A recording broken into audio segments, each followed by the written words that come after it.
This is Sean Garrison, online editor of Cordell & Cordell and DadsDivorce.com. Today we are joined by Kenney, who is an Emmy Award-winning reporter for WRTV in Indianapolis. Ms. Kenney recently produced an investigative series regarding the child support system in Indiana. We will talk with Ms. Kenney about how her story developed, what she learned about Indiana's child support system, and the feedback she's received from the series. Thank you for joining us today, Ms. Kenney. Hi. Ms. Kenney, can you start by telling us about the story's progression? How did the story develop, and did you learn anything surprising about Indiana's child support system? Absolutely. The initial stories that we did about child support were actually about deadbeat parents. We looked at how police and prosecutors tracked them down and tried to hold them accountable. So we did a series of stories on that. A lot of prosecutors are turning to, special investigators to specifically go and track them down. But one thing we noticed is that as we did those stories, we really started to hear from a lot of people. And some of them were, what I like to call well-intentioned parents who told us that, even people that do not want to be deadbeats, that it's really hard to follow the child support guidelines to make those payments every month, and that even well-intentioned parents can get behind. So that sort of caught our attention, especially when we started to hear from people like veterans, people like that. So we looked at doing another series, and that's the report that's you're referring to, that aired in February about child support, in which we talked about the guidelines and if they're really working or not. Absolutely. And you mentioned hearing from a lot of well-intentioned parents who were kind of caught up in Indiana's child support system. Can you give us an idea of what the general feedback of the story was? I've probably received more emails, phone calls in my 15 years of doing news about child support than any other topic. For whatever reason, those two words, child support, just really resonate with people.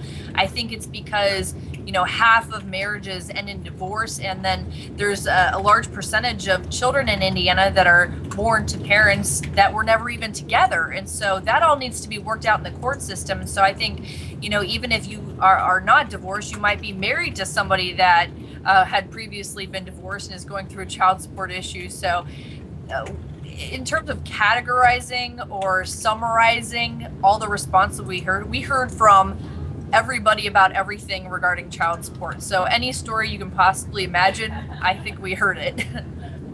Absolutely. And when you talked to those well-intentioned parents, what were the most common complaints you heard about the child support system?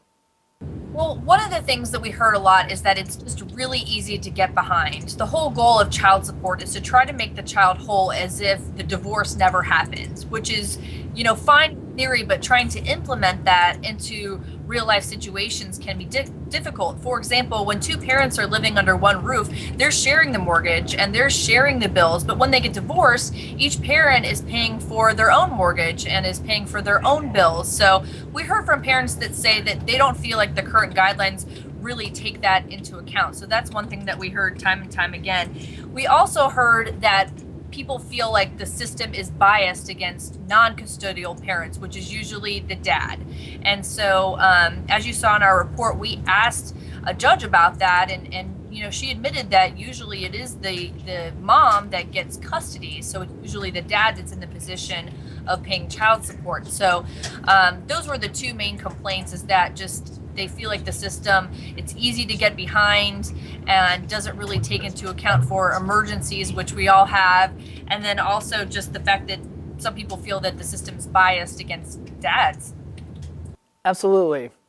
And now I understand that the child support system in Indiana is under review by the Domestic Relations Committee of the Judicial Conference of Indiana. Can you give us an idea of where that currently stands and what the progress is there? Yeah, it's my understanding that they're going to be proposing, or they're going to be putting out what their proposed new guidelines are in March or April. It's my understanding they're still taking public comment right now.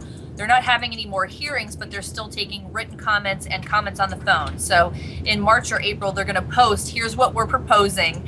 And then it's my understanding it's ultimately up to the Supreme Court to say, yes, we're going to adopt those, we're going to modify those, or reject those. So it is definitely a process that takes a while, but when we receive emails from viewers who are complaining about the system being broken, we direct them to the judiciary and encourage them to make their voice heard, at least in this process.